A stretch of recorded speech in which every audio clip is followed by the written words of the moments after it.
vice-président de la communauté de communes du Saulnois, président de la commission collecte et traitement des déchets ménagers. Avec moi ce soir interviendront donc Lauriane Ricci, qui est notre ingénieur en charge de la mise en place de la redevance incitative, et vous avez notre ambassadrice du tri et tout, qui est à la régie tout au fond, qui est sur l'ordinateur pour nous passer les slides. Tout d'abord, je vous remercie pour votre présence. Si vous êtes présent, c'est que vous êtes intéressé par la chose ou qu'éventuellement vous avez des inquiétudes. Nous sommes là pour lever ces inquiétudes, ici ce soir, donc nous répondrons à toutes vos questions. Depuis plusieurs années, de nombreux débats ont été organisés en faveur de la protection climatique et écologique. Le Grenelle de l'environnement par la loi du 3 août 2009 engage les collectivités à participer activement à la réduction de nos déchets, en initiant une politique de tarification incitative des ordures ménagères pour le 1er janvier 2014. De ce fait, la communauté de communes du Saulnois s'est engagée dans cette démarche dès 2014 pour réduire les déchets, soutenir les efforts de tri et faciliter la gestion des renouvelables. Toute réforme est délicate et le sujet des ordures ménagères est particulièrement sensible. De par nos habitudes, nous constatons que le déchet est une matière ultime qui ne nous apporte plus rien.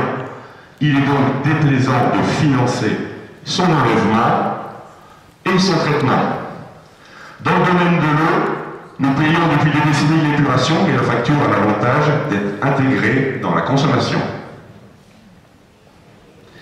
Nous sommes persuadés que nos concitoyens ne mesurent pas l'ampleur de la gestion des déchets et nous devions absolument, en tant qu'élus responsables, réagir et donc prendre des mesures en conséquence.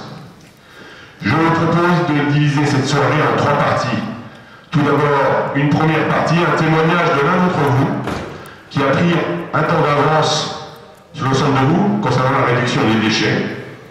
Donc c'est un des guides composteurs qu'on trouve au niveau du territoire. Mais il se présentera lui-même tout à l'heure. Son intervention, environ 10 minutes. Dans une deuxième partie, une intervention technique de Lauriane Ricci, notre ingénieur. Son intervention durera en gros 35 à 40 minutes.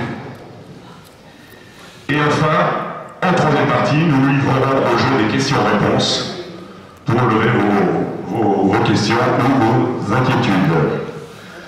Je vous demanderai de ne pas poser de questions pendant les 2 premières parties. Pourquoi? Tout simplement pour que ça déroule, et bien souvent on s'est aperçu, c'est notre 3e réunion publique. Micro un peu trop près, c'est ça?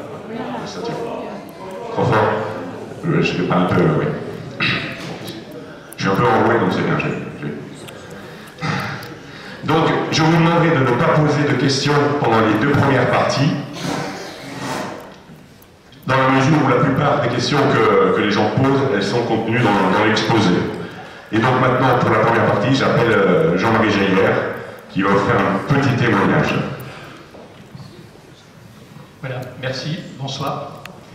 Alors je me présente, Jean-Marie Jaillère, j'habite l'Inde-Basse et habitant de ce territoire, j'ai répondu avec 22 autres personnes à une proposition de formation composteur-pailleur qui s'est passée donc à Château-Salins dans le cadre de la Comcom. Voilà, vous avez tous eu cette invitation il y a 1 an, donc on était 22 sur une vingtaine de milliers de personnes. Vous voyez un peu le rapport. Hein. Donc il faudra de l'énergie, du travail pour le futur. Hein. Voilà, donc le compostage, il n'y a que 4-5 photos, pas plus. Hein. Voilà, trier c'est bien, réduire c'est mieux. Il faut savoir qu'un tiers de notre poubelle est compostable, soit pour nous 85 kg par habitant par an. C'est pas rien, 85 kg. Les guides composteurs, pailleurs, les voilà, ils sont bénévoles, éco-citoyens. Voilà, il y a tout le groupe. Je peux citer les gens de Dieuze. Il y a donc Christelle Duby, je ne sais pas si elle est présente. Il y a Pierre Hurtaud de Sarbenin, qui est présent. Il y a Simon Laval de Bassin, qui s'est excusé. Il y a Anne-Laure Panza de Dieuze. Jean-Luc Pasquero de Dieuze. Et Jean-Jacques Tidjé de Dieuze. Donc voilà, c'est des personnes donc, qui sont à votre disposition. Vous pouvez demander une intervention, un conseil, peu importe, on est disponible. Et gratuitement, oui, pas de problème. Voilà, le groupe a participé à différentes actions, dont il y en a 3 ici. Broyage de sapin, ça s'est fait après en janvier, hein, sur les 3 déchetteries. Il y a la fête des arboriculteurs à Loudrefin, il y avait un stand, et la foire Articom à Château-Salins. Donc une présence pour répondre à vos questions, à vos préoccupations. Alors pourquoi composter? Alors c'est pratique, limite les voyages en déchetterie, diminue la sortie des poubelles, élimine la plupart des mauvaises odeurs de la poubelle, et surtout, vous n'avez plus à aller acheter des choses que vous, jusqu'à présent, vous emmeniez à la déchetterie, et vous alliez ensuite acheter ce qu'il fallait, et c'était la même chose. Donc évitez d'acheter ce que vous allez déposer en déchetterie. Je vous expliquerai. Alors, quelques astuces pour jardiner au naturel. Il y a le paillage, c'est le plus important. Pailler d'abord et composter après. Le paillage, c'est dans votre jardin comme dans la nature, parce que les sols nus, ça n'existe pas. La terre a horreur d'être à nu. D'ailleurs, elle se recouvre tout de suite. On parle de mauvaises herbes, ce ne sont pas des mauvaises herbes, ce sont des herbes indésirables peut-être, mais pas de mauvaises herbes. C'est la terre, le sol qui se défend. Voilà, donc pour tout renseignement, vous avez un numéro de téléphone, le 03 87 01 97 98, vous avez un contact internet, et pour ceux qui sont intéressés, après-demain, 17h à la MJC, Anne-Laure et moi-même, nous vous proposons une information sur pourquoi composter, pourquoi pailler, comment, avec des photos, c'est un témoignage, et on essaiera de sensibiliser tout le monde. Donc après-demain, samedi, 17h à la MJC. Voilà, merci. Merci beaucoup. Donc je rappelle, hein, les guides composteurs sont des bénévoles, ils ne font pas partie des personnels de la Comcom, donc ils ne sont pas référents pour les questions concernant la redevance incitative. N'allez pas les embêter dans ce domaine-là. Par contre, allez les voir pour leur poser des questions sur le compostage. Voilà. Maintenant, je cède la parole à Lauriane Ricci pour la partie redevance incitative, donc petit exposé d'environ 3 quarts d'heure. Voilà, c'est à vous. Je vous remercie. Je vous remercie tout d'abord d'être présents si nombreux ce soir. C'est vrai que la question des déchets, c'est important de nous y intéresser. On va aujourd'hui changer notre mode de collecte, notre mode de financement, et c'est important pour nous de vous expliquer comment ça va se passer pour être le plus transparent possible dans la démarche. Alors, l'ordre du jour, rapidement, de la présentation ce soir, donc comme l'a dit M. Dessin, 3 petits enveloppes environ. Tout d'abord, qu'est-ce que la redevance incitative? Pourquoi est-ce qu'on passe à la redevance incitative? Le principe, ce qui va changer ou pas, le calendrier d'instauration, et puis quelques conseils pour maîtriser votre facture dans la vie. Alors actuellement, au niveau de la communauté de communes du Saunois, on gère les déchets ménagers des 30 000 habitants des 128 communes qui composent le territoire, et on finance notre service par la redevance d'enlèvement des ordures ménagères, qui est un mode de financement qui est proportionnel en fonction du nombre de personnes dans le foyer. Un foyer d'une personne paye 82 € par an, 2 personnes 164, etc. Ce qui fait que les bons gestes ne sont pas récompensés. Quelqu'un qui fait des efforts pour réduire ses déchets paye la même chose que quelqu'un qui n'en fait pas. Les élus de Saunois ont décidé de passer à un autre mode de financement qui s'appelle la RI, la redevance incitative. C'est un mode de financement qui inclut une part variable en fonction de la consommation du service, comme votre facture d'eau ou votre facture d'électricité.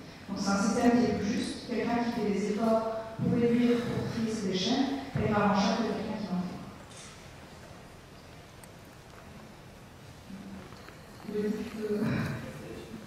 Alors, pourquoi est-ce que le territoire du Saunois va passer en redevance incitative? Il faut savoir que le projet de redevance incitative, comme l'a dit M. Dessin, ça fait un moment qu'on y pense. En fait, vous avez évoqué tout à l'heure 2014, ça fait même depuis 2018 que le projet est en train d'être réfléchi au niveau de la communauté de communes. Donc on va se lancer comme ça sur un coup de tête, ça fait un moment qu'on y pense. Et tout d'abord, on y va parce que c'est une obligation légale. C'est le Grenelle de l'environnement 2009 qui impose d'instaurer une part variable incitative en fonction de la consommation du service dans le financement du service des déchets ménagers. Donc sur une échéance de 5 ans, 2009, normalement l'échéance c'est 2014, on va partir sur 2015-2016, on est quand même dans le coup, puisqu'on a initié la démarche depuis un petit moment. Pourquoi est-ce qu'on va passer aussi à la redevance incitative? Et ça c'est la principale raison, c'est diminuer la quantité d'ordures ménagères résiduelles qu'on collecte. Alors j'ai beaucoup parlé d'ordures ménagères résiduelles, il faut savoir que l'ordure ménagère résiduelle, c'est l'ordure ménagère non triée c'est la poubelle noire que vous sortez toutes les semaines devant votre porte. Actuellement, je vous ai mis dans des petits schémas pour vous montrer les quantités qu'on collecte à l'échelle du Saulnois. Donc c'est vraiment des chiffres sur le territoire du Saulnois, ce n'est pas des données qui sont nationales, c'est ce que vous produisez dans le Saulnois en moyenne par habitant et par an. Donc les chiffres de 2013, en 2013, chaque habitant du territoire a produit environ 256 kg d'ordures ménagères résiduelles par personne, donc à l'année. 256 kg, imaginez chacun à l'échelle d'un territoire de 30 000 habitants ce que ça représente. On est sur 7 500 tonnes. Ces ordures ménagères résiduelles, elles ne sont pas triées. On entend souvent, j'entends régulièrement des personnes qui disent de toute façon ça ne sert à rien de trier l'ordure ménagère résiduelle, puisque il y a des gens qui vont trier derrière et qui vont recycler ensuite les déchets recyclables qu'il y a dedans. Personne ne s'amuse à mettre une main dans le sac noir. Quand vous déposez votre poubelle noire devant votre porte, ça va directement en enfouissement. Il faut savoir que sur ces 256 kg d'ordures ménagères résiduelles, on a toute une partie qui pourrait être évitée. On a en moyenne 80 kg de déchets qui pourraient être compostés et 80 kg de déchets qui pourraient être recyclés. Donc vous voyez qu'on a une marge de manœuvre qui est quand même assez importante. Sur 256 kg, on pourrait facilement en retirer 160 par personne. On a également collecté en 2013 53 kg dans les sacs jaunes, une collecte sélective, 33 kg de verre et 178 kg dans les déchetteries. Ce qui fait au total 520 kg par habitant et par an. On atteint la demi-tonne, multiplié par 30 000 habitants, on est sur 15 tonnes à l'échelle du territoire.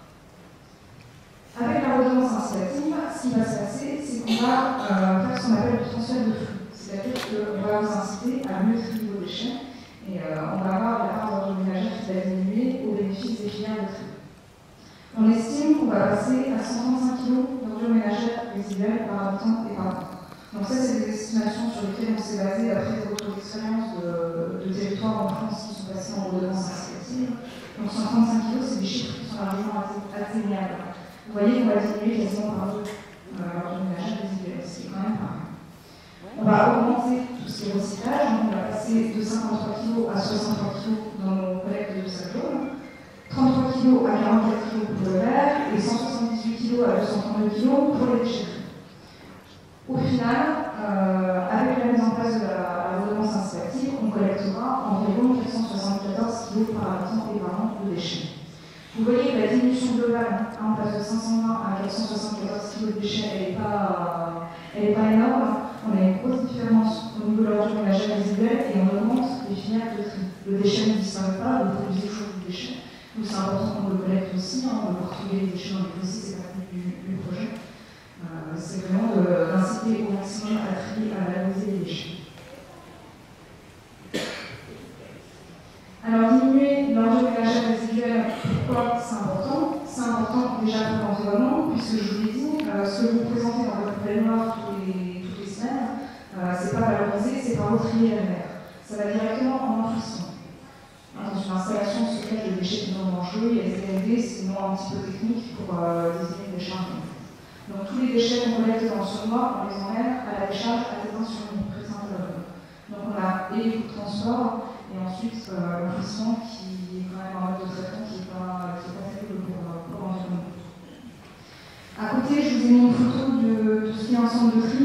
C'est là où on emmène nos déchets qui sont contenus dans les sacs jaunes. Donc tous les déchets qui sont contenus dans les sacs jaunes sont retriés à la main, par matières différentes.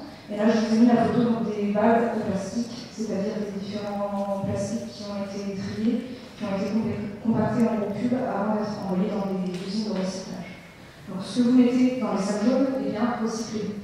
On entend aussi les gens qui disent de toute façon ça ne sert à rien de mettre dans les sacs jaunes parce que vous envoyez trop d'échanges à l'air. Ça ne serait pas vous demander de faire du tri si on ne valorisait pas l'air. Tous nos camions qui collectent le tri sélectif vont ensemble de tri et il y a la valorisation d'air. Diminuer les ordures ménagères résiduelles, c'est aussi intéressant au niveau de la maîtrise des coûts. Aujourd'hui, on est face à une augmentation constante de tous nos coûts. Vous vous en rendez compte dans la vie courante. Nous, au niveau du service, c'est la même chose. On a nos coûts qui augmentent et il y a énormément, donc la redevance qu'on vous demande chaque semestre nous sert à financer le service. Si nos coûts augmentent, on va devoir augmenter la redevance. Ce qui est vraiment pas le but, c'est pas notre but. Ça ne me fait pas plaisir d'augmenter les coûts et c'est pas le projet. Au niveau de l'ordre ménagère résiduel, c'est ce qui nous coûte le plus cher par rapport aux autres filières de traitement. Ça nous coûte le plus cher et ça va nous coûter de plus en plus cher parce que l'ordre ménagère résiduel, qui va en enfoncement, est soumis à ce qu'on appelle la TGAP, la taxe générale sur les activités polluantes. Donc ça, c'est des taxes qu'on paye sur chaque tonne de déchets qu'on enfouit. Et le coût de la TGAP est en train d'exploser. Il y a quelques années, il était à 0. Aujourd'hui, on est à 26 € en TGAP 8. Demain, on n'a pas encore les coûts de la TGAP, mais on entend parler de 50 ou 60 € la tonne. Donc vous comprenez bien que si on ne fait rien, on va avoir des coûts qui augmentent et qu'on va devoir répercuter sur la redevance, ce qui, je répète, une value de notre service. On subit aussi l'augmentation des coûts du carburant. Bon, même s'il y a quelques mois, le carburant est plutôt en train de baisser, on ne se fait pas d'illusions, il va vite augmenter. L'augmentation du coût des matériels, etc. Donc l'idée, c'est de diminuer l'ordre ménagère résiduel qui nous coûte le plus cher pour essayer d'orienter vers des filières de recyclage qui sont plus bénéfiques pour l'environnement et qui coûtent moins cher pour dans le futur maîtriser les coûts. Pourquoi est-ce qu'on passe aussi à la redevance incitative? Puisque c'est une facture qui est plus juste pour les usagers. Quelqu'un qui fait des efforts et qui trie ses déchets et ne paye pas la même facture par rapport à quelqu'un qui ne fait pas d'efforts. Je fais des efforts, je fais moins cher par rapport à quelqu'un qui n'en fait pas. Combien de fois encore on entend au niveau du service, de toute façon, moi je m'en fiche, je trie dans mes déchets, je paye suffisamment cher, ça ne me concerne pas. Ça nous concerne tous, c'est la planète qu'on va laisser aussi à nos enfants, donc c'est important que chacun soit conscient du prix du service et de la fonction. Votre facture d'électricité, voilà, si vous décidez d'allumer vos lampes 24 heures sur 24, 7 jours sur 7, vous payez plus cher de facture que quelqu'un qui allume ses lampes uniquement quand il est dans la pièce. C'est vraiment le même principe. Et on passe aussi en redevance incitative parce que c'est un système qui a déjà été testé ailleurs. Aujourd'hui, on a beaucoup de retours d'expérience de collectivités un peu partout en France, et notamment au niveau de la Lorraine et de la Moselle. On sait que c'est un système qui fonctionne. Ça fonctionne ailleurs, il y a pas de raison que ça ne fonctionne pas chez nous. Notamment comme exemple à proximité, on peut citer l'exemple de l'arrondissement de Sarrebourg qui est passé en redevance incitative depuis déjà 2010 et qui est cité par un exemple au niveau national.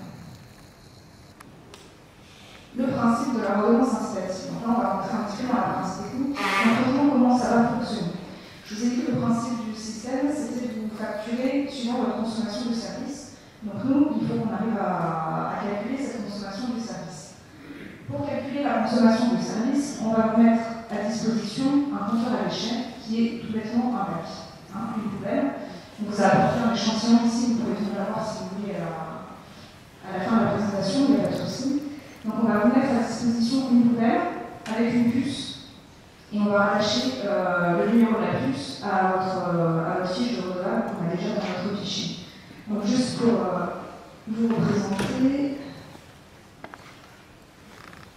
la puce, c'est ça, en fait, c'est un autocollant qu'on va coller sur la poubelle et qui va être identifié par le camion au moment de la collecte. À chaque fois qu'on va collecter votre bac, on va identifier le numéro de la puce, on saura que la puce numéro 1, 2, 3, 4 qui appartient à M. Lambda qui habite la Dieuze a été collectée tel jour à telle heure. À la fin du semestre, donc à la fin de la période de facturation, on fait tourner notre logiciel de facturation et on arrive à savoir sur chaque redevable combien de fois on a levé la poubelle. Et on fait une facturation en fonction. Pour marteler, je ne vous ai pas parlé de poids. Souvent, quand on parle de redevance incitative, on fait vite le raccourci, ça va être une poubelle ou poids. Donc le choix qui a été fait dans ce mois, c'est de ne pas passer à la redevance incitative à la levée, parce que techniquement, c'était difficile à mettre en place. Ça coûtait beaucoup plus cher sur la mise en œuvre. Et au niveau des impacts sur les différents villages, il n'y a pas tellement de différence. Donc la redevance incitative qui va être mise en place, c'est une redevance incitative à la levée, où on va comptabiliser le nombre de fois où on lève votre bac. En sachant qu'on connaîtra le volume du bac, donc on arrivera à savoir quand il y a des déchets que vous avez produits dans l'air. Ce qui va changer concrètement, tout d'abord, c'est votre facture. Je vous ai dit, on va changer le mode de facturation. Donc votre facture qui aujourd'hui était composée d'une seule part qui était uniquement proportionnelle au nombre de personnes employées, va être composée cette fois-ci de deux variantes. Tout d'abord, une part fixe. Cette part fixe, elle est calculée en fonction du nombre de personnes qui est employée, encore une fois, et du volume de la poubelle qui est mise à disposition. Je Je vous l'expliquerai un petit peu après, je vais la parler dessus. Cette part fixe, ce qui est important de comprendre, c'est ce qu'elle contient. La part fixe, elle contient déjà tout ce qui est charge fixe du service. Au niveau de notre service, on a des camions, on a des bâtiments, on a des personnels qu'il faut rémunérer, c'est des charges un petit peu incompressibles, donc on répercute sur les usagers dans la part fixe. La part fixe comprend également tous les coûts de gestion des déchets recyclables. Les sacs jaunes sont compris dans la part fixe, donc les sacs jaunes, ce que vous mettez dans vos sacs jaunes n'est pas comptabilisé, vous n'avez pas facturé en fonction. L'idée, c'est vraiment de vous inciter à orienter vos déchets vers les filières de tri. La part fixe contient également des coûts de gestion du verre, donc pareil que pour vos sacs jaunes, on ne comptabilise pas, vous triez toujours le verre et on ne facture pas en fonction. Les coûts de gestion des déchetteries, on ne vous limite pas l'accès aux déchetteries, on vous incite à trier vos déchets en déchetterie. La part fixe contient également le passage du camion même, donc le camion qui continuera à passer toutes les semaines sur l'ordre du ménagère résiduel, 52 fois par année. La mise à disposition du bac, le bac ne va pas vous facturer en supplément, son coût il est intégré dans la part fixe. Et 12 levées du bac à ordre du ménagère résiduel par année, soit 6 levées par semestre. En fait, on fonctionne par période de facturation, donc 6 levées par semestre inclus dans la part fixe. Vous aurez aussi la possibilité d'avoir une part variable si vous dépassez ces 6 levées par semestre. Je vous l'ai dit, le camion continue à passer 52 fois dans l'année, toutes les semaines, donc vous avez la possibilité de sortir votre bac quand vous en avez besoin. Simplement, si vous utilisez plus le service, vous serez facturé plus par rapport à l'année qu'il a utilisé.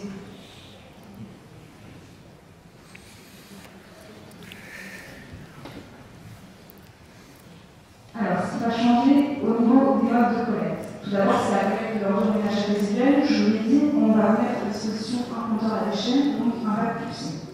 Ce bac, le volume du bac, on va le définir en fonction du nombre de personnes qui est dans le foyer. Pour un foyer composé d'une seule personne, ce sera un bac de 80 litres. C'est le bac qu'on vous a ramené aujourd'hui, si vous voulez vous rendre compte du volume, vous pouvez venir le voir.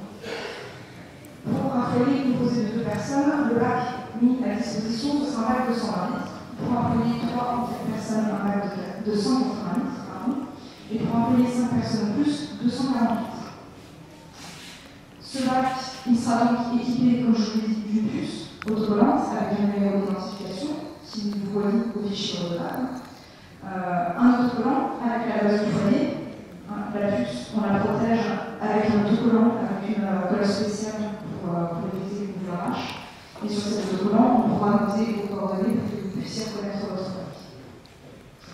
Et chaque bac sera également, on posera la collectivité, donc là on les a pas encore des nouveaux bacs avec les nouveaux logos, mais il y a le logo qui sera gravé sur le bac, pour qu'on sache que c'est bien le bac de la communauté.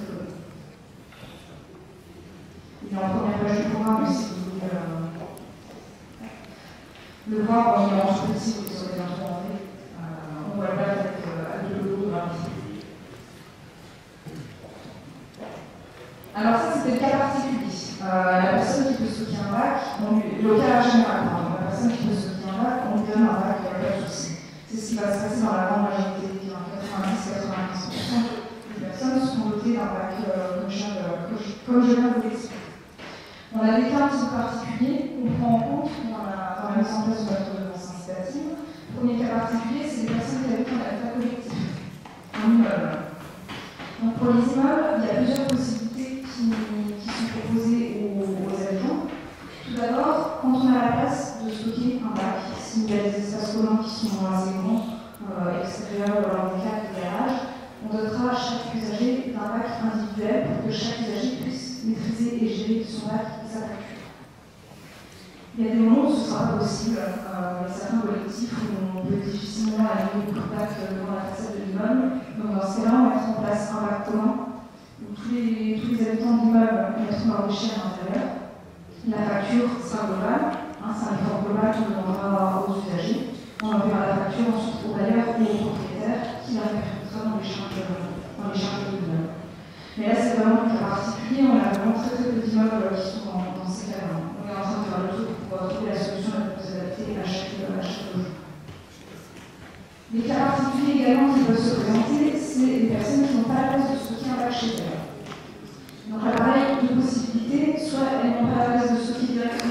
dans leur propriété, mais elles ont la place de le mettre en extérieur sur la voie publique.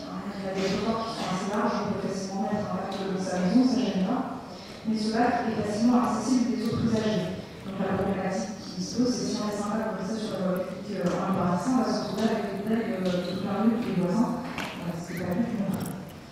Donc dans ce cas-là, quand on validera le fait que le bac doit revenir dehors, on proposera aux usagers d'installer des serrures. Et uniquement dans le cas où le bac restera dehors. On n'équipe pas tous les bacs de serrure, ça c'est important de préciser, pour la simple et bonne raison que le prix de la serrure c'est le prix du bac. Le calcul il est rapidement fait, on est environ 13 000 bacs, on a une facture qui est à 6 chiffres.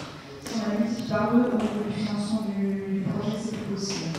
En sachant qu'on est à la redevance incitative à la levée, c'est-à-dire que vous sortez le bac quand il est plein, vous présentez à la collecte quand il est plein.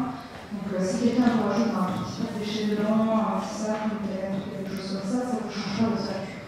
Donc on n'équipe pas tous les bacs de serrure, uniquement sur les bacs qui sont obligatoirement stockés à l'extérieur sur la voie. Et quand il n'y a aucune possibilité de stocker un bac, notamment sur les communes de Sur-Seille ou Château-Salon, sur les endroits un petit peu historiques où on a des rues qui sont très étroites, avec des trottoirs qui sont très étroits également, on ne peut pas aligner des bacs non plus sur le trottoir, mais il n'y a plus la place pour que les piétons puissent passer. Là, on aura la possibilité de mettre en place des sacs prépayés. Alors, les sacs prépayés, c'est pareil, je vous en ai ramené un exemplaire. Donc, c'est des sacs de couleur un petit peu particulière, ils sont vert foncé avec le logo apposé de la communauté de communes dessus. Donc, ils sont facilement identifiables. Et ce qui va se passer, c'est que les personnes qui ne peuvent pas stocker de bac, au lieu de leur donner un bac, on va leur donner un quota de sac à la vie, qui correspond à 12 levées d'un bac de la composition d'un foyer. Donc, pour un foyer d'une personne, ça correspond à 30 sacs de 30 litres. On peut avoir 2 personnes 48 sacs, 3 ou 4 personnes 72 sacs, et 5 personnes et plus 87 sacs. Si les gens ont besoin de plus de sacs, c'est possible, puisque ce qu'on a vu comme seuil minimum, c'est forcément un objectif à atteindre. Parce que les familles nombreuses, ça peut être difficilement atteignable, on en est conscient. Il y aura la possibilité d'acheter des sacs privés en sachant que le prix du sac contiendra les coûts de gestion des déchets. Donc les prix de collecte et de traitement des déchets, le prix du sac sera plus élevé qu'un sac que vous achetez dans le commerce, puisqu'il y a le coût du service qui est un peu plus bas. Donc ces sacs prépayés, c'est uniquement pour les personnes qui ne peuvent pas stocker de bac. Si on vous met à disposition un bac, vous mettez des sacs classiques dedans, il n'y a pas de souci, puisque la comptabilisation du service, elle se paye par la puce. Si éventuellement vous avez un bac et que vous avez une production occasionnelle importante de déchets, vous organisez par exemple une fête de famille, vous êtes 25 personnes et avec le bac de 80 litres, ça passe pas, vous avez la possibilité aussi exceptionnellement de mettre des sacs prépayés à côté. Donc on mettra en place des plans de sacs prépayés ou vous aurez la possibilité d'aller acheter des sacs pour des productions occasionnelles de déchets. Le cas particulier aussi qui se présente, c'est les professionnels. Donc les professionnels, on est sur une redevance, c'est-à-dire que le système doit être équitable pour tous, c'est le même système pour tout le monde. Donc pour les professionnels, on leur met à disposition également un ou plusieurs bacs avec une puce. Et pareil, il y aura une facture avec une part fixe avec 12 levées à l'année incluse du bac et une part variable avec des levées supplémentaires. En sachant que la petite différence pour les professionnels par rapport aux particuliers, c'est que les professionnels, on ne leur impose pas leur volume de bac. En tant que pour les particuliers, on arrive à estimer à peu près quand c'est des déchets qui sont produits par un particulier chaque semaine. Pour un professionnel, ça dépend vraiment de l'activité, de beaucoup de choses. Plus on ne maîtrise pas, donc le professionnel, on lui demande le volume de bac qu'il veut, et puis on lui fait sa facturation en fonction. Ce qui va changer aussi, c'est l'utilisation du coût des nouveaux bacs. On va avoir des règles de collecte qui sont un petit peu plus strictes. C'est-à-dire qu'une fois qu'on va lancer le projet de redevance incitative, une fois que tout le monde aura son bac, je vous détaillerai un petit peu le planning de mise en œuvre tout à l'heure, mais en fait, à partir du 1er juillet de cette année, on acceptera à la collecte uniquement les bacs qui ont une puce, les bacs homologués à la communauté de communes. Donc vos anciens bacs qui n'ont pas de puce, on ne collectera plus, puisqu'on participe pas au financement du service. On collectera également plus les bacs dont le contenu n'est pas conforme. Les bacs